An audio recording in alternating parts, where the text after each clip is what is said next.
So are you under the belief that if you did not express this and share this with people who care about you, you may not have survived? Yes. Wow. Now I'm... The power of love. It's all about love, isn't it? I was loved back to life. Yes. And sometimes you feel I'm not worthy because I'm going through all this, and who am I to be a burden on others? Who am I to... Yes. What have I ever done for these people? They haven't had an opportunity for me to... Just all these, what I call imposters in your head saying you don't deserve it. Just deal with your own shit, you know? That's not anyone else's problem. And that's illusion, which I found out. So we got to tell people, ask Yes, for help. yes. Ask for help. And every woman that I've ever spoken to who has or had breast cancer has a history of taking care of everyone Yes. but themselves. They were last on the list. In my life, I wasn't even last on the list. I wasn't on the list. Before breast cancer, I used to sleep about 3 hours a night. I never meditated. I never exercised. I didn't drink water. You ate junk food. I would eat junk food. And then I would just do I would be all things to all people. Be all things to all people. I would say yes when I meant no all the time. Anyone who wanted to be my friend who needed something from me, I would just say sure. Including toxic, what I would now call 911 friends, who all the time there's some sort of, what fucking thing is it now? Yeah. And I would just drop everything and run over. So that's interesting. So what is the difference between asking for help when something, I know the answer to this, but I want you to, asking for help when someone really needs something, you know, like you needed help with cancer, and asking for help, the 911 friend? Because I think those get diluted. The 911 friend has never been there for you, and only interacts with you when they need something for you.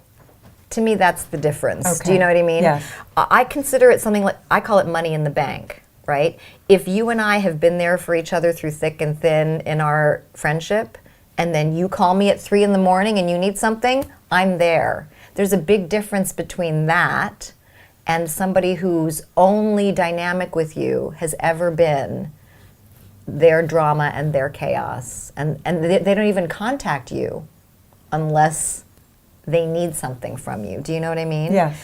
And one of the things that I found astonishing and so revelatory, because I can think of myself, you know, I have 2 Ivy League degrees, I studied psychology, I'm a minister, I'm a published author, I'm so smart, I understand human nature. Comedian. Right. But here's what happened. Emmy-nominated actress. I was concerned that I would be burdening my friends, and I didn't want to ask for help.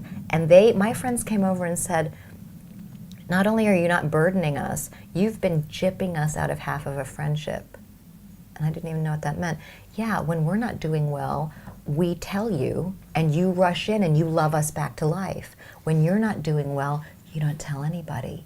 And you don't give us the joy that we could feel to reciprocate, to rush in and love you back to life. Your honest life experience when you're not doing well, thank you for telling us so that we can come in and rush in and reciprocate. So no one came begrudgingly. No one came, you know, thinking, okay, what do you need?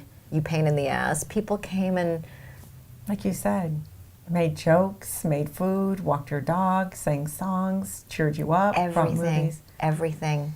So my question would be then, especially in this town, how do you cultivate a friendship?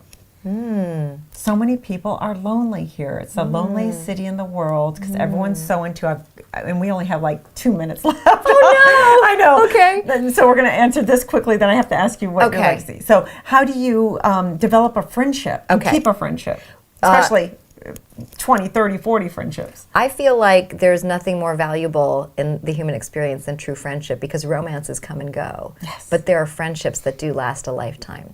And I think that the way to cultivate beautiful friendships is to come from a place of authenticity yourself.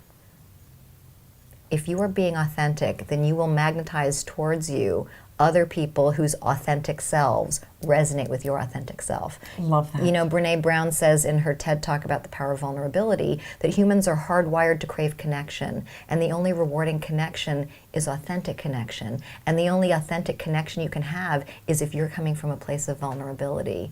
And so think of how much better my friendships are now that I was Of vulnerable course, and I of said, course, deepen. I'm in trouble. I need help. Yes. Will you come and help me? And then to allow myself to receive it. And by the way, it was unbearable at first. It was really hard for me. People would come over and I'd be like, I can't take all this love. Yeah, You know? of course. It was really hard for me at first. And now it just feels like an incredible gift and blessing and a huge life lesson that I've learned. So what do you want your legacy to be? I think what it already is, which is having life experiences, learning from them, and sharing them. And maybe to be known as the best friend you could ever want. Oh, I love that. I love that.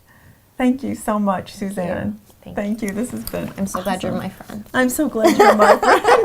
And I did call on you when I needed you. Yes. Yes. And you took me to the dentist. Yes. And Yes. took care of me, and you were there. I love you. I love you.